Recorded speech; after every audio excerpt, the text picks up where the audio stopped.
So you guys welcome back to the channel. स्वागत है तुम सबका रियलिटी क्वेस्ट के सीजन 2 के चैप्टर 6 में, यानी कि चैप्टर नंबर 129। तो बिना किसी देरी के चलो इस चैप्टर की एक्सप्लेनेशन को स्टार्ट करते हैं। पर उससे पहले पिछले चैप्टर का हल्का सा रिकैप। तो लास्ट चैप्टर में हमने देखा था कि अपना डोवान अभी भी चैलेंजर टावर के अंदर था और उसके सामने आ चुके थे बुल्ली काउंसिल को अपोज करने वाले वो 5 ट्रेटर, और अब डोवान को इन सबको हराना था। और आज के चैप्टर के स्टार्टिंग में हम देखते हैं कि डोवान अपनी पिछली फाइट याद कर रहा होता है इन पांचों के साथ, और साथ में नरेशन भी दे रहा होता है। ये सच में बॉस लेवल के मॉन्स्टर है, इनमें से एक एक मेरी पूरी जान निचोड़ दी है। मैं बस पहले किसी न किसी तरीके से इनको हरा पाया था। अब आते हैं प्रेजेंट में, जहाँ हमारा डोवान इन पांचों से घिरा हुआ है और वो सोच रहा है कि ऐसे मॉन्स्टर यहाँ अभी 5 है, मेरे जीतने की चांसेस क्या है। खैर चाहे जो भी हो, मेरे पास इन्हें झेलने के अलावा और कोई भी चारा नहीं है। डोवान उनकी तरफ देखते हुए कहता है कि यो मेरी बात सुनो, आज मेरे पास बहुत ही ज्यादा टाइम है, तो सब के सब एक साथ मत आना, एक एक करके आओ। और अगले ही पैनल में हम देखते हैं कि हमारा डोवान डर के भाग रहा है और ये पांचों ने एक ही साथ उसके ऊपर अटैक कर दिया। और वो कहता है कि अबे सालों, मैंने तुमसे कहा था एक एक करके आओ, तुम में कोई तमीज वगैरह नहीं है क्या। दौड़ते हुए डोवान एक पिलर का सहारा लेके एक बहुत ही बेहतरीन सी बैक जंप मारता है और कहता है कि मैंने कहा था कि मैं हैंडल कर लूंगा, पर डिफिकल्टी लेवल बढ़ाने की एक लिमिट होनी चाहिए ना, ये तो पूरा का पूरा अनफेयर है। और ये बोलते के साथ ही वो मिनसियोंग के ऊपर एक बहुत ही बेहतरीन सी किक बजाता है और कहता है कि जैसा मैंने तुम्हें कहा था, मैं एक एक करके तुम्हें हैंडल कर सकता हूँ। और ऑफकोर्स डोवान इस पॉइंट ऑफ टाइम पे इन पांचों को एक साथ तो नहीं हरा सकता। वो कहता है कि शह, क्या मुझे इन्हें एक एक करके लड़ने के लिए यहाँ से भागना पड़ेगा। सब पेनल्टी की वजह से इनकी फाइटिंग एबिलिटीज बढ़ गई हैं और ऊपर से इनका ऑटो कॉम्बैट भी ऑन है। अकेले इन सबको हराना मेरे लिए बिल्कुल इम्पॉसिबल है। पर इतने में हम देखते हैं कि अपना लाल बाला वाला लक्की यानी कि मिनसियोंग अभी तक नॉकआउट नहीं हुआ था, वो ठीक ठाक था और उसने डोवान का पैर नीचे से पकड़ लिया। और इतने में इंगैंग आकर डोवान के ऊपर काफी सारे पंचेस बजा देता है। डोवान सोचता है कि अगर मैं अपने स्किल्स यूज कर भी लूं फिर भी कोई घंटा फर्क नहीं पड़ता, मैं चाहे जितना भी सोच लूं सब यूजलेस ही है। और इतने में होसंग भी आके डोवान के ऊपर एक बहुत ही गंदी किक बजा देता है। डोवान कहता है कि अगर मुझे जीतने का कोई भी चांस चाहिए तो मेरे पास डर्टी फाइट करने के अलावा और कोई भी रास्ता नहीं है।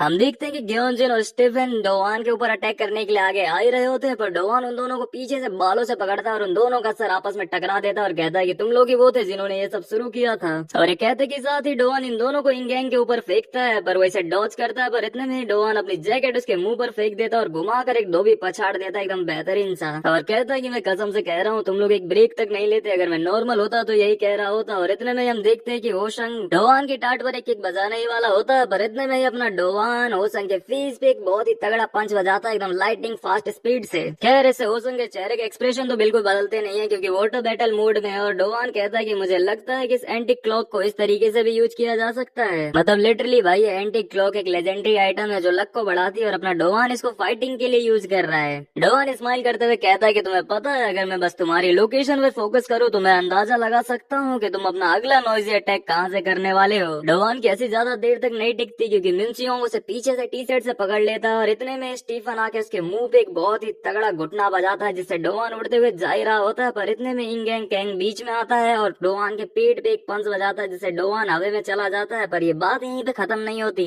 ग्योनजिन भी अपना वेपन निकालता है और डोवान के ऊपर काफी गंदे अटैक्स मारता है जिससे ऑफकोर्स डोवान काफी ज्यादा डैमेज हो चुका है। और आखिरी और फाइनल ब्लो लैंड करने के लिए होशंग आता है और डोवान के ऊपर एक बहुत ही गंदी किक बजाता है जिससे हम देख सकते हैं कि अपना डोवान पूरी तरीके से अंदर से खत्म ही हो चुका है। डोवान अपनी गंदी हालत में कहता है कि मेरा इन लोगों को हराने का कोई भी चांस नहीं है। आगे वो कहता है कि अब मेरे पास भागने के लिए कोई भी जगह नहीं बची है और ऑफकोर्स उस बंदे की हालत इस वक्त कुछ ज्यादा ही खराब हो चुकी है। पर भाई से नेक्स्ट वाला पैनल इतना ज्यादा क्रेजी है, मैं तुम्हें क्या ही बताऊं। और यहाँ पे डोवान कहता है कि क्या मैं सच में यहाँ पे हार गया और क्या ये मेरा आखिरी। पर तभी सिस्टम से नोटिफिकेशन आता है कि प्लेयर एक लाइव थ्रेटनिंग सिचुएशन में फंस गया है। डोवान कहता है कि ये मेरी आखिरी कोशिश, और सिस्टम से फिर नोटिफिकेशन आता है कि प्लेयर को अब लक की सबसे ज्यादा जरूरत है और हमें बताया जाता है इस ब्रोकन स्टॉप वॉच के बारे में जो कि ऑफकोर्स एक लेजेंडरी आइटम है और प्लेयर की लक को बढ़ा देता है जब उसे जरूरत होती है। डोवान बोलता है कि मुझे यकीन नहीं हो रहा कि इस चीज को एक्टिवेट करने के लिए मुझे इस हद तक आना पड़ा। और तभी सिस्टम से नोटिफिकेशन आता है कि ब्रोकन स्टॉप वॉच एक्टिवेट होना शुरू हो रही है। डोवान वॉच को अपने हाथ में पकड़ता है और उससे चारों तरफ रोशनी निकल रही होती है। डोवान कहता है कि अगर तुम इसी चीज में अच्छे हो तो दिखाओ तुम क्या कर सकते हो। और धीरे धीरे वो वॉच चलने लगती है और उससे आवाज आने लगती है टिक टॉक। और हम देखते हैं कि इन पांचों ट्रेडर्स के अंदर कुछ बदलाव नोटिस हो रहे हैं। डोवान नोटिस करता है कि इनकी आंखों का कलर चेंज हो गया है और अभी ये सब के सब एक दूसरे से लड़े जा रहे हैं। और सिस्टम से नोटिफिकेशन आता है कि सिस्टम एरर, इंस्पेक्टर की सोचने समझने की एबिलिटी में ग्लिच या मेलफंक्शन आ गया है, वो अपने टारगेट को पहचान नहीं पा रहे हैं। और इन पैनल्स में तुम नोटिस कर सकते हो कि ये एक दूसरे को बहुत ही गंदी तरीके तरीके से कूटे जा रहे हैं, पर इस पॉइंट ऑफ टाइम पे भी होसन काफी ज्यादा कूल लग रहा है भाई। इस बंदे की अटैकिंग करने का तरीका मेरे को काफी ज्यादा पसंद है। डोवान ये सब देखते हुए सोचता है कि आखिर ये सब हो क्या रहा है। एट द एंड जब ये एक दूसरे को बढ़िया से कूट लेते हैं, हम देखते हैं कि अभी भी जो बंदा अपने पैरों पे खड़ा है वो होसंग है, पर उसके पीठ में अभी भी भाई साहब ग्योजिन का वेपन लगा हुआ है